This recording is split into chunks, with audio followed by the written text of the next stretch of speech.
TUC Radio, Time of Useful Consciousness. Michael Parenti, God and His Demons. Dr. Michael Parenti is one of the nation's leading progressive political analysts. He's a prolific author and engaging speaker. Parenti grew up in a conservative, Catholic, working-class Italian community in New York City. After receiving his PhD in political science from Yale, he has taught at colleges and universities in the US and abroad. He risked and ended his academic career when he openly opposed the war on Vietnam. You are about to hear a recording of Parenti's first talk on his most recent book, God and His Demons. This 2010 book covers the many evils committed in the name of godly virtue throughout history and the threat posed by fundamentalists and theocratic reactionaries. Here is Michael Parenti. This is the book we're going to talk about tonight, God and His Demons. Once you see the movie here, you'll probably want to read the book, I hope. But the mainstream reviews have been especially hostile, far more so than, say, to Hitchens or Dawkins, we've noticed. Some people have pointed out. And we think it's because I'm a leftist. And my book is probably less sharply, angrily atheistic than theirs. But what I really disliked was the kind of the ad hominem and the dishonest and the misrepresenting things that went into a few of those reviews. For instance, one of the things now is in capital letters, the new atheists. Who the hell are the new? How does a new atheist differ from an old atheist? But I'm not even sure I'm an atheist. I'm not even sure I'm an agnostic. I'm not even sure I'm a disbeliever or a believer. You're not going to buy this book if I confess all these things to you, but I'm going to do it anyway. Years ago, Clarence Darrow, the great American lawyer, he said, I don't believe in God. It was after the famous Scopes trial, you remember all that. He said, I don't believe in God for the same reason I don't believe in the tooth fairy. And I thought that was a very frivolous, offhand way of talking about the thing. And then later on I thought, well, that's actually a very profound statement. He's saying, I mean, the tooth fairy is so improbable that I just can't give it any kind of credence. But that's also why I can't disbelieve in God, because I can't disbelieve in the tooth fairy. Can you actually get up and start arguing against the existence of the tooth fairy or the Easter bunny? So I'll give you 10 reasons why the Easter bunny doesn't really exist. I mean, people are going to look at you, and they're going to say, oh, poor guy. In other words, if this concept is not worthy of your belief, it's also not even worthy of your disbelief. It's like, I can't even get close to this anymore. So I suppose there should be a new category. If they say, well, then what are you? I'll just say, noted author or something. I don't know. But what I think, you see, is if you want to get down to it, I do think there are, and I think we all do, and this is what's unsatisfactory about the totally materialist position. Although I am a philosophical materialist in terms of social history and all that, I do not believe that there are ideas or forces that act independently of all material forces, ideational forces unto themselves that are creating situations. Although ideas, if mobilized and propagated, can become material forces. We all know that. Propaganda, media, and all that. We're dealing with these very real things impacting on us. But philosophical materialism, you always have to use the adjective philosophical in front of it, because materialism has come to mean, in our common parlance, it's come to mean, people who like big refrigerators and big cars and a lot of money and all that sort of thing. But philosophical materialism really explains it all, but it doesn't explain the cosmos. It doesn't explain what's out there and what all that is. And on that, I turn to Albert Einstein. a very great physicist, and I've got him quoted right in the early pages. He was one of those people who pondered the imponderables, and I have a lot of respect. Instead of most materialist friends just say, that's beyond the scope of anything that is not to be comprehended, and I can't discuss it with you. And our state of scientific knowledge is such that we cannot explain all of that yet, but someday we will. Yeah, right. This is what Einstein says. He says, and I got it right here on page 12, try and penetrate with our limited means the secret of nature. Now, Einstein feels he has limited means. I mean, if he feels limited about contemplating the universe, you can bet the universe is a big job, right?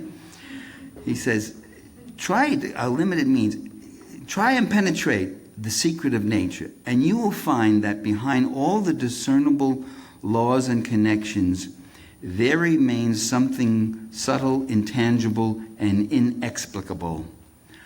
Veneration for this force beyond anything that we can comprehend is my religion.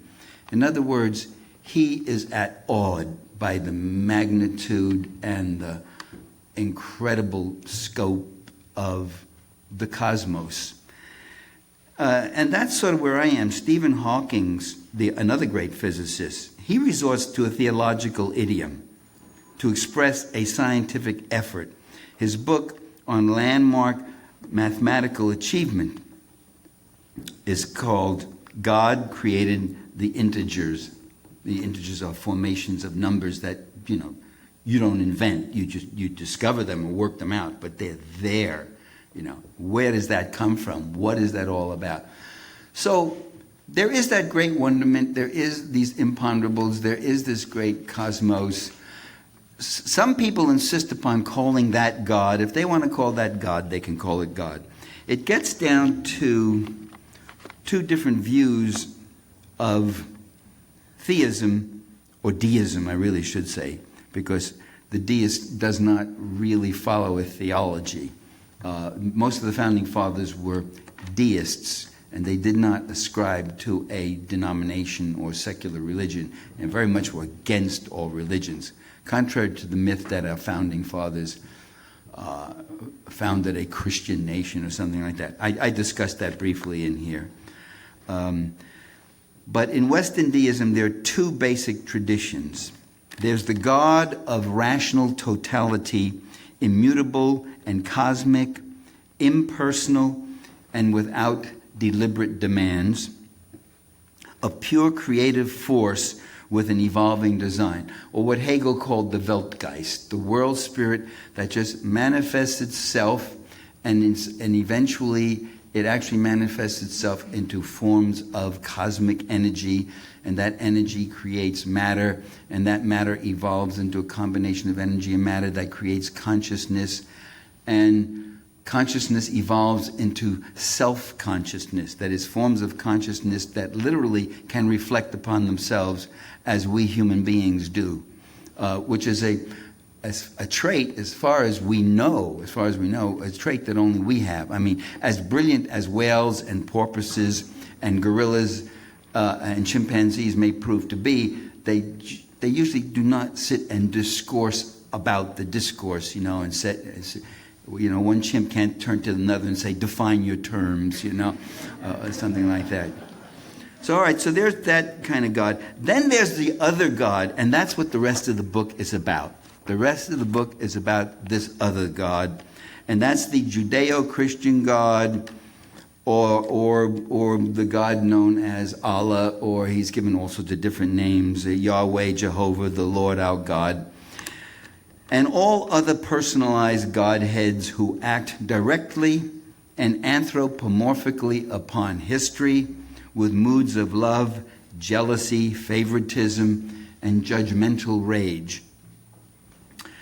That second God is the one that has a grip on this world and on this species known as human beings for the most part.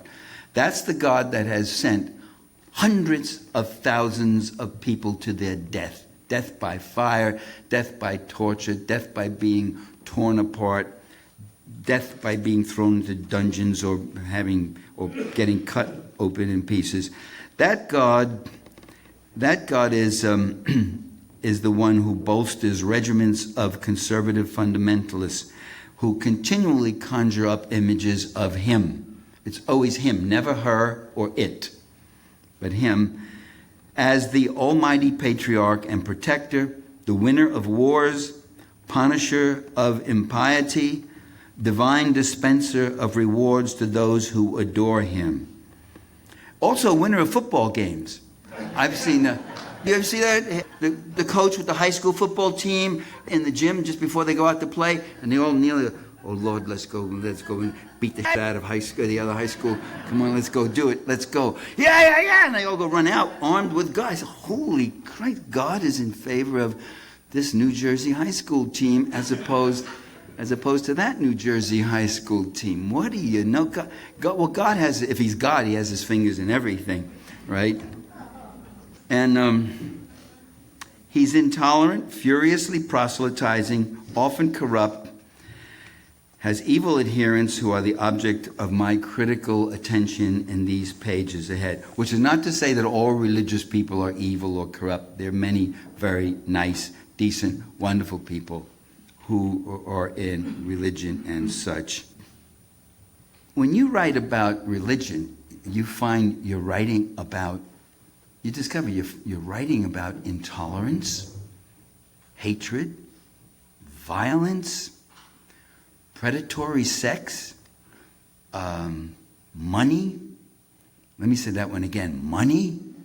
Did you ever see the George Carlin routine? When you go home tonight, get on YouTube, just key it in. George Carlin, it's called Religion is Bull. That's the title of it. Oh, we're being filmed. I said, Religion is Bull. Okay. He says, he starts off like this. May he rest in peace. Beautiful man. He says, there's a lot of people, you know that whiskey voice he had. There's a lot of people who believe there's a man in the sky who knows everything you're doing and everything you're thinking, and he's all around, and he can take care of everything and all that, but he needs money. He's got to have money. He's all powerful, all creative. He's the source of creating everything and everything that happens, but he just can't handle money. So you got to give him more and more and more. And he sent all these representatives down to earth to take it from us and take it, you know. And in exchange, he'll do a little favor for you now and then, you know. I got to work on my George Carlin imitation, but keep him alive. Well, in the opening chapters, which I had the most delightful time writing them because I got access to a book someone brought to my attention. So it really is a remarkable book. I mean, it's so revealing and all, which I recommend all of you to take a look at. It's called The Holy Bible. If you haven't seen it. It is a book written by madmen. It is really... I mean, I don't understand. You see, I was raised as a Catholic, and the Catholic hierarchy is very cautious on the Bible. They don't encourage Catholics to read the Bible. I never heard a priest ever say, go home and read your Bible. They never say that. They always say, read the passage we selected for you. They have a beautifully written Douay. The Douay version of the Bible is the Catholic Bible. But I used the King James because that has been the literary foundation of our language. And that's the Bible that most American fundamentalist Protestants still use to this day, is the King James Version. All our phrases, expressions, you know, salt of the earth, all of them come from the Bible. And this Bible is really full of mayhem and misery and war, and it's a horrible thing. But it was great fun writing about that. Then I noticed that everybody loves Jesus. All sorts of people who don't like the Bible and don't like the Old Testament and think it's horrible, they all talk about what a sweetheart Jesus was. Now here's another. You should read the thing called the New Testament. Read it. Read the 4 Gospels. The guy is not that sweet. I'm sorry. There's the Sermon on the Mount, which is beautiful. There's love thy neighbor as thyself, and have regard for the poor, although he really wasn't all that regarding for the poor. He scolds the rich and says rich man can't get to heaven through the eye of a camel. Or he tells one rich guy, you want to find meaning, give away all your wealth and follow me. You know what the rich guy does when he says that? Gets up and flees and runs away, hugging his possessions. I have a chapter called The Other Face of Our Sweet Savior. And if you read through it, you find that Jesus is absolutely obsessed that you must believe in him and go through him. He makes repeated claims. I've had people say to me, Jesus never said he was the Son of God. He said he was the Son of Man. That's not true. He says he's the Son of God repeatedly through the Bible. And he says that only through me can you get there. Nobody talks about the fires of hell as often, as furiously as Jesus Christ. He's talking about how the gates to hell are wide and the multitudes shall go down into the eternal flames, whereas the gates to heaven are narrow and only the elect shall be chosen.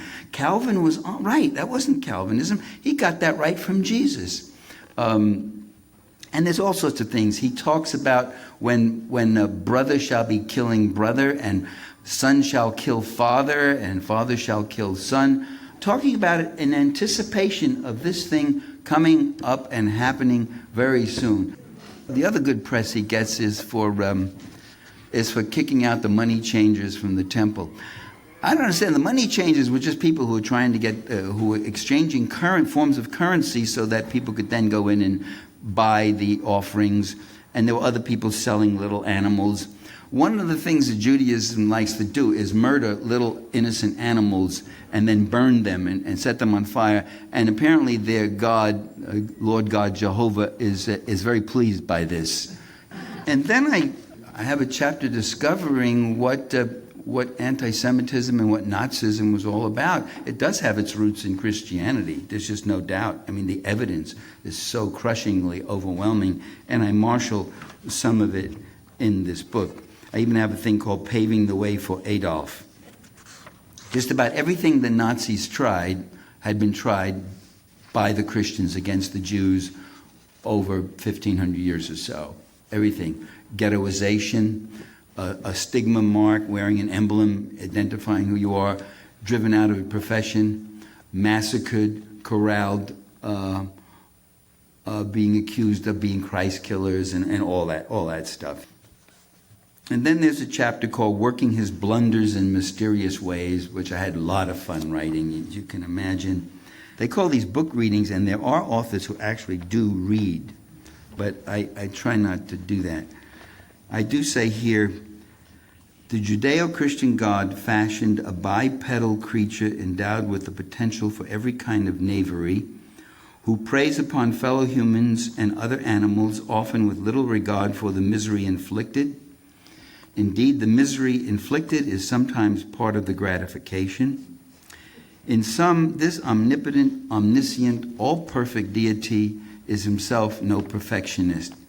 He might have done better had he taken more than 6 days to put the universe together. As one wit put it, God is an underachiever. I mean, look around. This is a botched job,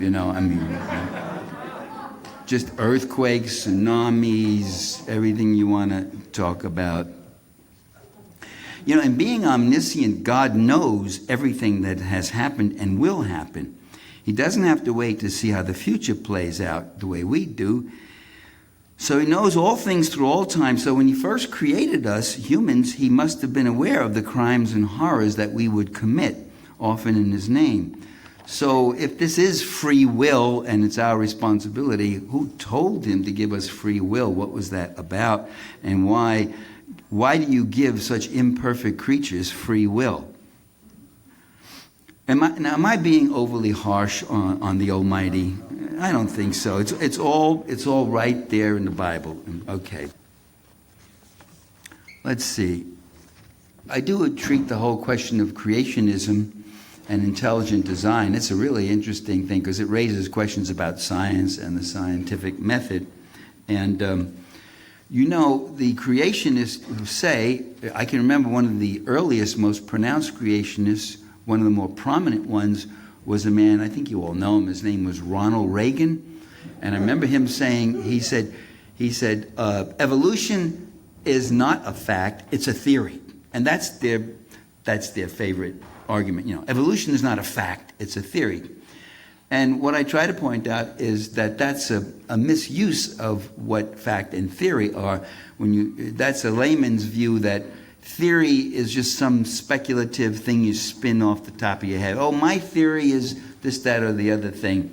But in fact, in science, theory is the gold standard. That's what you go for. You go for developing a theory that helps organize facts and gives you explanatory power over those facts. So facts serve theory and theory serves facts. It's an interrelationship. So to treat them as mutually exclusive and say evolution is just a theory, it's not a fact, you know. Well, the theory of gravitation is just a theory. So you're going to go step off the 5th floor to test it. And the theory of relativity and all sorts of other theories. And all these scientific theories have incompletions, unanswered questions. In fact, with every scientific breakthrough, you answer certain things, and then you have about 20 more other unanswered questions, and it goes on. There are many scientists who don't even like the term scientific law. They don't call it a law, the law of gravitation. They rather call it the theory of gravitation. I think there are people now who are even questioning gravitation, aren't they? That is, they're saying it's not a magnetic pull from the center of Earth, it's the press of the atmosphere. Once you get out of the atmosphere, you go floating around. Sounds very plausible, too. I mean, I don't know enough about it. Well, intelligent design, I had fun with that, and I said, well, how intelligent is the design? I gave some examples. I said, let's take the human body. We are quadrupeds who have been tilted up on our hind legs, and we now walk, and we have a curvature in the spine which really doesn't sufficiently compensate for this. As Lisa Fulham said, perhaps the God of intelligent design has a special place in his plan for chiropractors. You know, it's in the book. I got a lot of gags in the book to keep them laughing, keep them laughing. And then there's the knee, and I went on. Well, one really poorly rigged, jerry-built mess is the male urinary tract. You know, the male urinary tract goes right down the middle of the prostate gland. And the prostate gland, with age, tends to expand. And it puts the squeeze on the urinary tract. And there are very few older men who have felt any kind of awe or admiration for this arrangement. I can tell you that as a fact. While we're down to the lower regions of the body, take the fact, you know, that both men and women, the elimination process and the procreative process are right on top of each other, you know. And the joke goes that God must have been a civil engineer, because who else would situate a major waste disposal system right next to a prime recreational site? And so, am I being irreverent?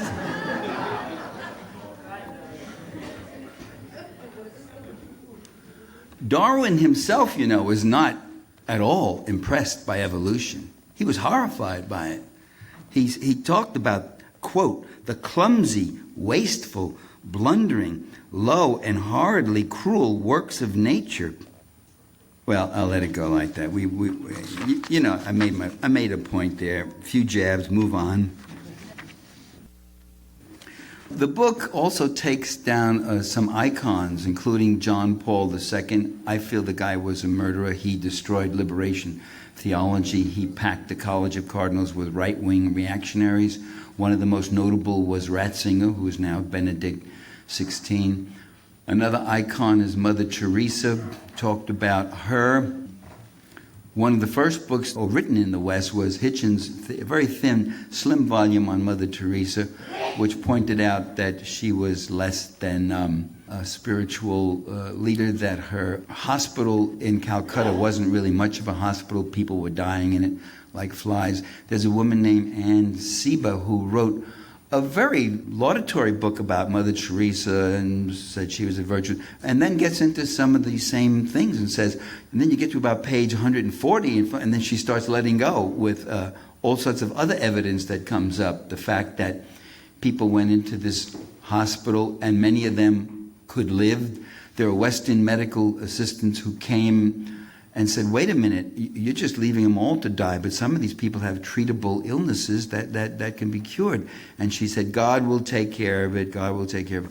And people came forward and said, how about some anesthetics and painkillers? She said, pain is God kissing the poor or kissing the sick. And that when Mother Teresa herself got sick, she took a private jet to state-of-the-art clinics, leading clinics in Europe and in the U.S. She was so holy that she didn't need to be kissed by God and the pain. When she died, they discovered her diaries, and she was full of doubt as to whether there is a God. She talked about darkness. She said, where is it? I'm alone. Actually, I thought that was the more human, likable side of Mother Teresa.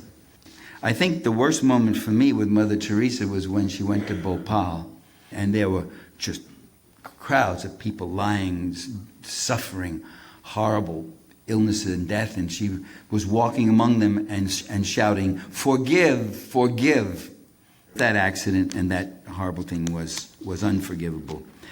I also have some critical stuff in here on the Dalai Lama's Tibet. And let me tell you, the loving Tibet Buddhist adherents who have written me some very unloving letters. I say, hey, love, forgiveness, kissy, huggy, come on, what's the matter? Don't get so sore. Oh. It wasn't against the Dalai Lama in particular. By the way, the Dalai Lama is he's a mixed picture. He said, I'm half Marxist and half Buddhist, which really caused some people to get upset. He said, if I get back, I'm going to get rid of usury and inherited debt. And what I found with old Tibet was that it was a feudal system. It had serfdom, it had slavery, it had amassed wealth of secular lords and religious lamas. It had a system of these monks going around the peasant houses and plucking out 9-year-old boys to take them up for recreational purposes, or to recruit them as being monks, or to use them in other ways as servants or soldiers. It had an awful lot of poverty. The serfs were taxed for everything, taxed if they got married, taxed if somebody died, taxed if somebody was born, taxed if they had to go to another town looking for a job, taxed if they had a job, taxed if they didn't have a job. And debts, as in all feudal systems, the peasantry is heavily chained by debts. These debts are inherited. The Dalai Lama came out against inherited debts. He's not a pacifist, by the way. For him, the jury is still out on Iraq. He's very close to the CIA. That's public knowledge. I got citations there from such hidden leftist publications as the Washington Post and the San Francisco Chronicle, which he got money from the CIA. His brother works for, two of his brothers worked for CIA fronts. He gets money from the Indian Secret Service, and he gets money from George Soros. And then there's stuff on the pedophile problem. John Paul II totally ignored the pedophile problem and the reports for 20 years. He refused to meet with victims. I mean, he was worse than Benedict. Benedict has learned, he meets with some, he says words, says this is a crime and this has been terrible and all. And we have to realize that this pedophilia is a crime. It hurts people. Children are beautiful. Children are so lovable. They're the spirit, the hope for life. You got to leave them alone. There are boundaries. You cannot violate a child. And that's what comes out in this whole pedophilia thing is nobody talks about the price that the victims pay. Often a lifetime of depression, anger, eating disorders, drug addiction, alcoholism, sexual dysfunction, all sorts of problems that the church was too busy defending the victimizer to concern themselves about the victims. And that process we see is still playing out right now in the headlines. I also note in the book that there are Protestant pedophiles, that it's not particularly because you have a celibate priesthood or anything like that. Celibacy has nothing to do with pedophilia. Celibacy and homosexuality has nothing to do with pedophilia. Pedophilia has to do with pedophilia. And the reason you have all these priests is because the rabbits go where the lettuce patch is. It's the same reason why you go to the CYA and you'll find pedophiles. The California Youth Association, where these troubled kids and orphans, they get raped regularly by the staff. That's where they go. They go to that. They go to daycare centers. They go to various things. And they go to single mothers with kids. They go... And the whole story has yet to be told about pedophilia. We're just scraping the surface. We've yet to get to the incest forms of pedophilia, which are probably involve millions of people. It's the same like with the abuse and violence against women. That has to be treated like a crime. You know, if a man goes up to another man on the street and beats him up and kicks him and knocks him down and breaks his jaw and blackens his eye and breaks his rib, he can get arrested and he can be facing 9 to 10 years for felonious assault with intent to commit a serious physical injury. 9 to 10 years. If he does it to his girlfriend or his wife or his spouse at home, a whole new vocabulary kicks in. It's called abuse. It's called domestic court. It's called he needs therapy. No. He needs to know that if he lays a hand on that woman, he's facing prison. That is a very good therapeutic curative act. It really works. They have to be kept from their victims, and they also have to be deterred. Instead, the church has been, and I think it's a diversionary tactic, they've been bringing up homosexuality when homosexuality was never the issue. Homosexuality is a sin, an abomination, a personal disorder, a personal evil is what Benedict called it. I have a whole chapter in here about the pious politicos, about all that was also fun to write, about all those Republican family value guys who get caught in men's rooms, you know, with no trace of family around and getting involved in other things. I talk about various religious cults like Scientology, Mormonism, Reverend Moon. Scientology is wonderful. That was started by Ron Hubbard. That brings back the George Carlin thing about money. Hubbard was a science fiction writer who would write these books and he'd get a penny a word, and he'd say, "What the hell is this? Yeah, I'm working for peanuts." I wrote his whole book, and I made a few $1,000s. And he said, the way to really get rich is to start your own religion. He understood it needs money, and he did die. He did die quite rich and all. And then I take on the question of what is really wrong about these religions for most of us is that I don't care if they want to believe in these things. I feel sorry for the people who get in it. They don't have a right to victimize any of even their own members, even grown members. But also, it is the theocratic aspects of it, that is the tendency to use state power to advance the interests of this religion. The tendency to say that I am going to take over this world and set you straight. That's a totalitarian fundamentalism which you find in fundamentalist Christian, you find it among the Islamic militants and the like. And the logic is, I believe, I have this faith that this is the one real truth. And I believe it. If I didn't think it was true, I wouldn't believe it. So of course it's true. Now, if that's true, then what you're preaching is false. And you are then leading people astray. What you're putting at risk is their very souls, their very eternal existence. So you are propagating an evil, and you have to be restrained in some way. And therefore, it's not a necessary evil, but it's an absolute virtue for me to eradicate you or your efficacy or your freedoms in some way to do that. Let me read to you one right-wing American fundamentalist leader.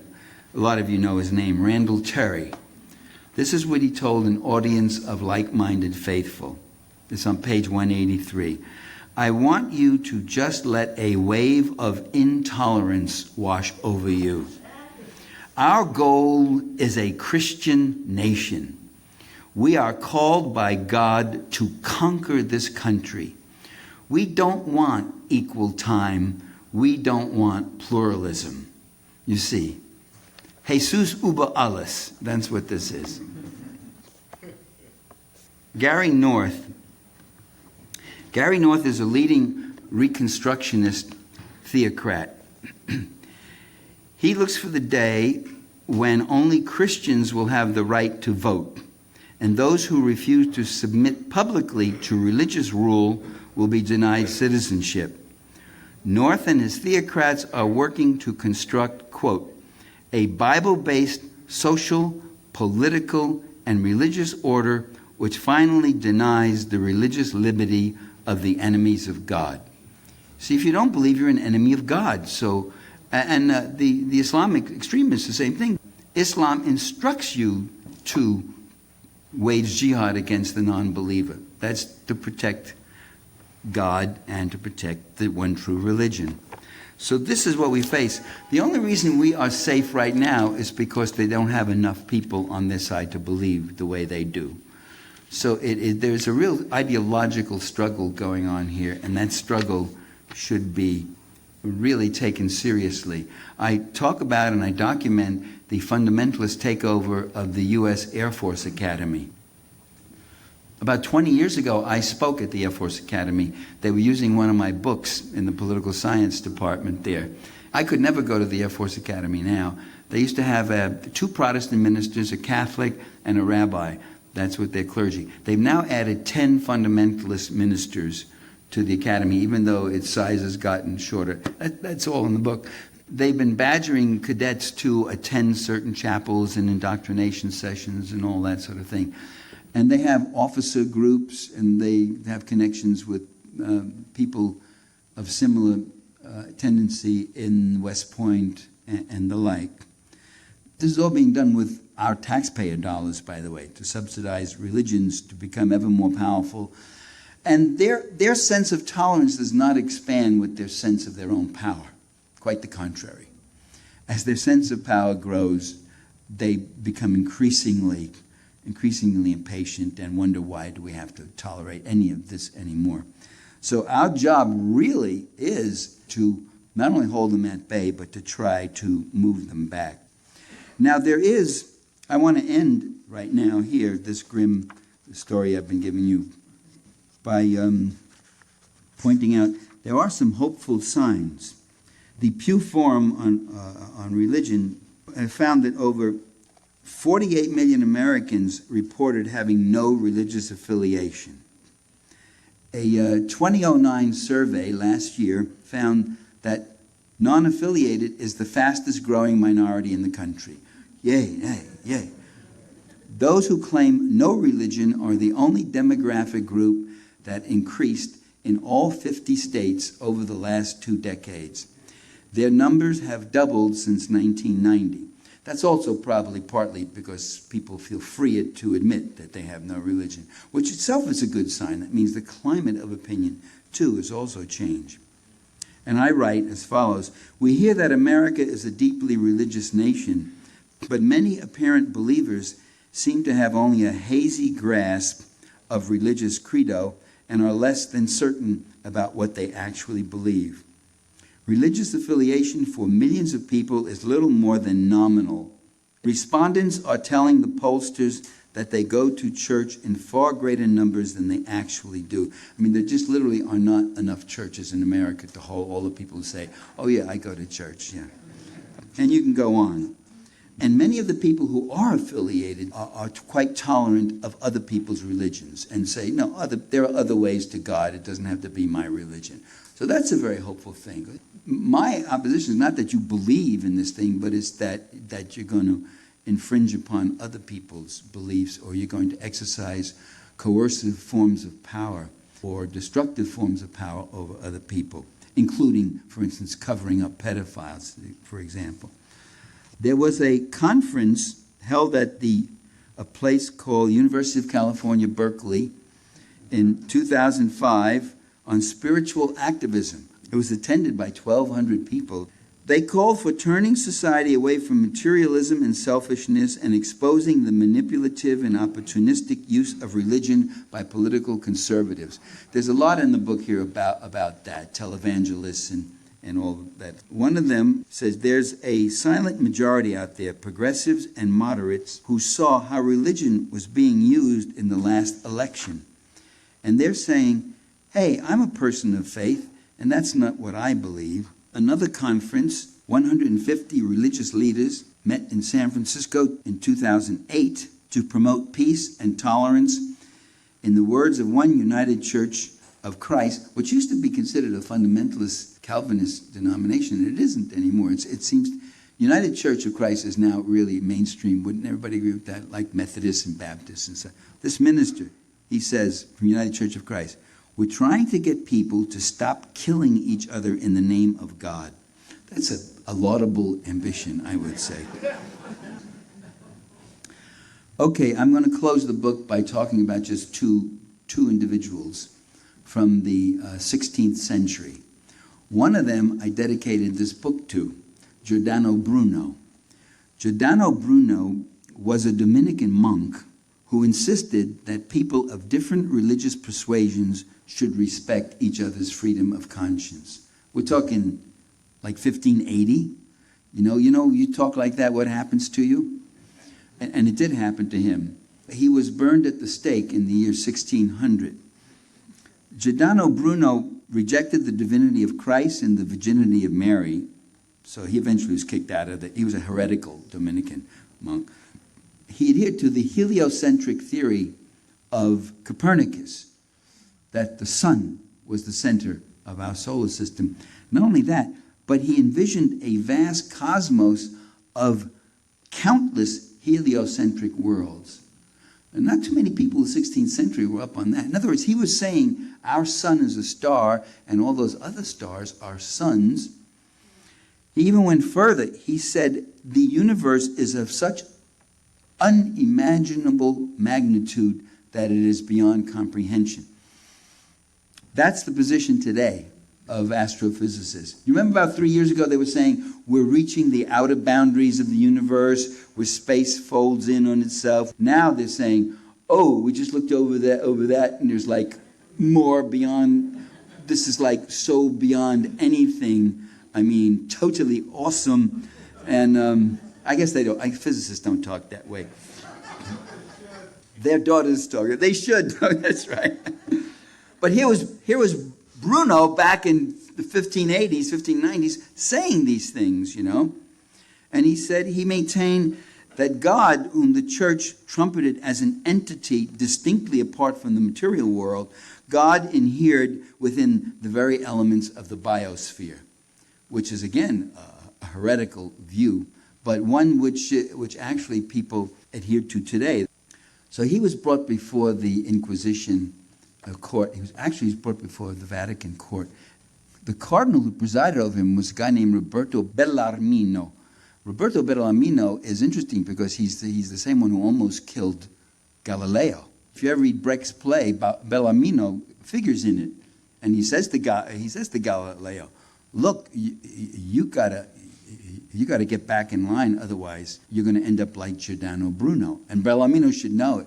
Bellarmino, this murderer, this guy who killed people, was made a saint. You might all happy to know that in 1930 something as a defender of the faith.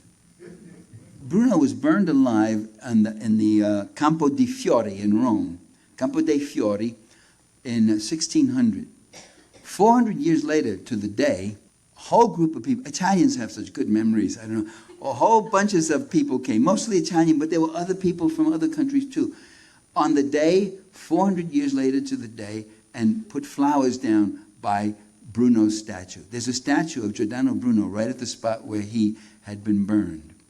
Well, I'll read to you what I said. In 2000, to mark the 400th anniversary of Bruno's death, hundreds of rationalists, agnostics, atheists, and pantheists gathered before his statue in Rome's Campo dei Fiori, the site of his execution, to lay flowers.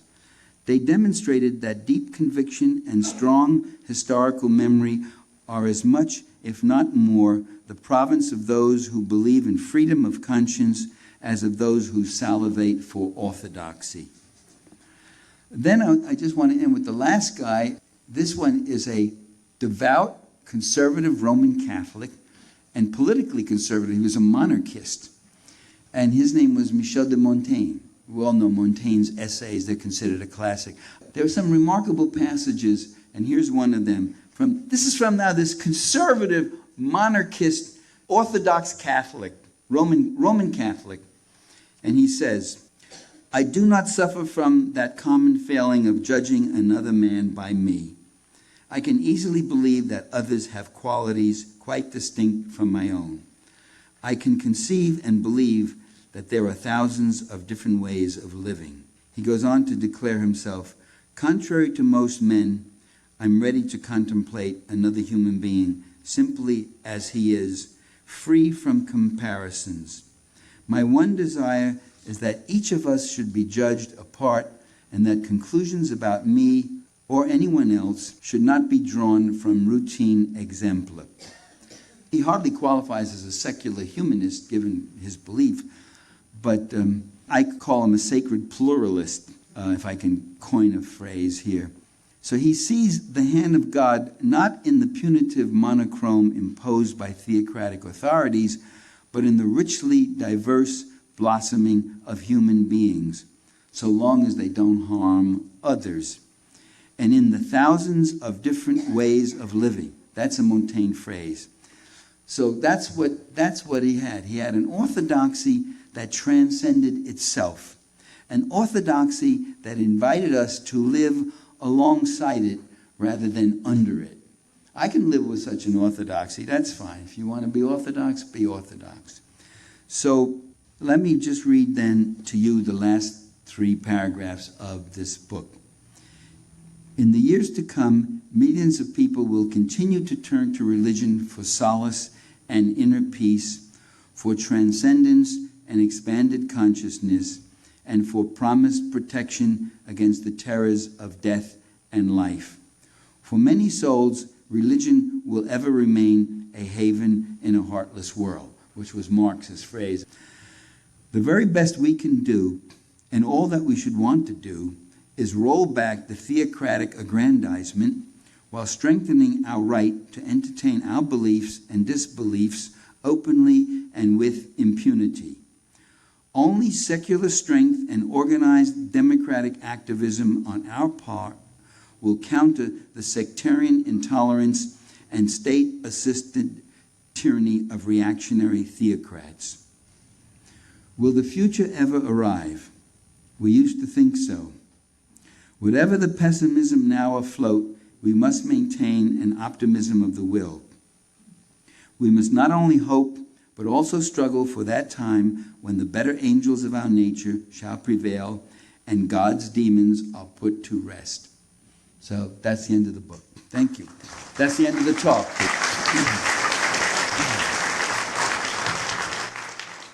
You heard part 2 of a 1-hour talk by Dr. Michael Parenti on God and his demons.